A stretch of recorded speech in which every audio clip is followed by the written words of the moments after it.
Does the Bible teach oppression of women? Yes. By our understanding, if we take American egalitarian culture as a standard, people are probably going to conclude it's oppression. Because if the standard, so where we're at as a culture is basically an egalitarian view of men and women that say ultimately men and women are interchangeable. Mm-hmm.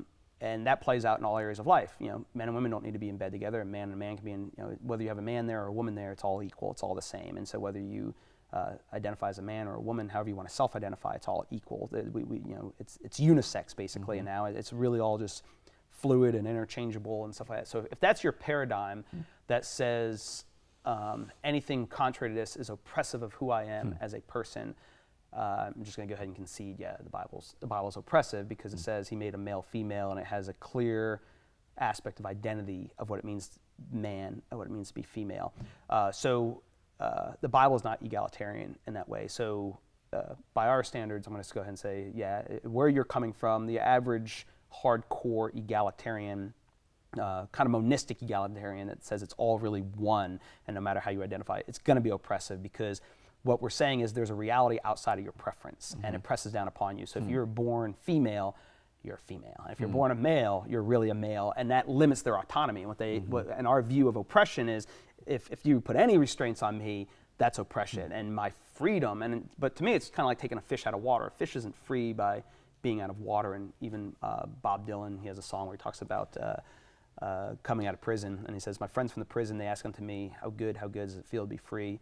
I answer them so mysteriously, are birds free from the chains of the skyway? And so how are men and women really free? It's by really being men and women. A woman's not being free by trying to be a man. A man's not free by trying to be a woman. A fish isn't free by getting out of water. And birds are always slaves to the chains of the skyway. So I want to change the nature of the discussion, I guess, or at least try to push back of arguing that the way to freedom for men and women and the way forward is this. And so that's why I would argue that it's not oppressive because it allows women to flourish as women, allows men to flourish as men. And so far from being oppressive, it's actually liberating. And so once you know what it means to be a man, once you know what it means to be a woman, and you have a goal and a telos towards what you're doing rather than just your complete autonomy of chaos, I would say, well, it's far more freeing. And having a distinction between men and women, I would say is also freeing. And what I kind of want to root it in, and I don't think it's perfect, but even as Christians, and so where that kind of ties out for Christians, so are we saying women aren't equal? Are we saying that women are less than men? And obviously the Christian answer is no, men and women are both made in the image of God. But as Christians, we have Father, Son, Holy Spirit, one God, three persons. And so the Father and the Son are co-eternal, co-equal God, you know what I mean, from all eternity. But the Father and the Son don't function the exact same way, and the Holy Spirit and the Son don't function the exact same way, but they're still equals. And the Trinity's not fighting amongst one another. Oh, I was sent to die, you know what I mean? And oh, now you're sent to call the elect and all that sort of stuff. So I would say that, so no, the Bible's not oppressive of women. It actually sets women free, but it sets them free, and even men free, in the context of what our proper dominion and functionality and role of what it means to be men and women, which we as Christians need to concede. Culturally, yes, we are oppressive because we think there's a real reality that presses down upon you and you're not autonomous. But on the flip side, we need to point out that it actually leads to freedom for you, and your real oppression occurs when you want to be something you're not. And so once when you want to escape reality, you're not a free person. And so it's kind of like if someone wants to think, I want to be a free thinker, you don't want to think according to the laws of logic. You're not a free thinker. You're a crazy thinker. And so if you want to be a free woman and you don't want any context of what that means to be a woman, you're not a free woman. You're kind of a crazy woman. Or you're not a free man. You're a crazy man. And so as Christians, we are behind the eight ball culturally because our narrative is radically different than what they say about themselves. We think we can self-identify and become whatever we want. Even when you're little, even like in a good context, you can be whatever you want growing up. Like, you can. You know what I mean? Like, I'm not going to be a center on the NBA anytime soon. I just can't. You know what I mean? I'm limited, and I have all sorts of limits, and now I have limits as a man, and women have limits as women. And so how that ties into things like women's rights, such as abortion, obviously as Christians, those sorts of things, all these things, and the beauty of the Christian gospel is all these things tie in. What it means to be a man, what it means to be a woman, it ties into what it means to be a father, what it means to be a mother, then from there your children. And so all these things are intertwined from a Christian narrative. And once you pull one thread, you think of our culture that, I don't even remember the numbers now, but close to 50% across the spectrum of children are born out of wedlock. And I think your average even secularists would say, it's a good idea that men are in the home, and but all these things are intertwined. Do you know what I mean? And but if a woman's completely autonomous and I don't need a man, well, right. Your child does. You know what I mean? Like, and so all these things are intertwined. I think that's a difficulty, and what we need to set forth as Christians is the virtue and the beauty of what happens when. I hate the word human flourishing because it's just kind of becomes a buzzword, but like there is flourishing that takes place when we are living in the presence of the living God. There's flourishing that takes place, and what that looks like is a husband serving his wife and a wife serving the husband, loving children, and that's even part of the picture of the Trinity, so to speak, of a community of love that we're pursuing and doing.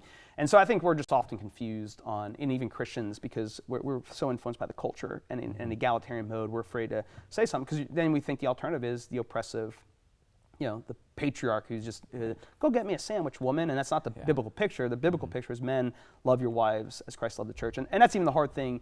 Everybody wants to talk about women, not really necessarily the men's responsibility, but even then it's still, the fact that we'd have a distinction between men and women culturally, we're just anathema, and we have to accept that and just realize that, as we were talking a few minutes ago, much of what's in the Bible is culturally anathema. There's a lot of crazy stuff in there, and we either have to, we're either persuaded these things are true and it's ultimately the best for humanity, even if we don't understand it. Like when I was a little kid, I remember my parents not wanting me to hang out with certain kids down the street or whatever it was. I remember thinking like, oh, such horrible parents. And you get older, and like, wow, they're in detention homes and they're drugs. And I was like, I got really good parents. And so as a Christian, our disposition towards God is one of trust, and that He is a good, loving Father. And so even if I don't understand why this injunction, my disposition towards God is one of trust. And so when you're a little kid, even if you don't understand your parents, and that's even one of the things our culture wants to, we're autonomous. We don't need a God telling us what to do. I'm a free man.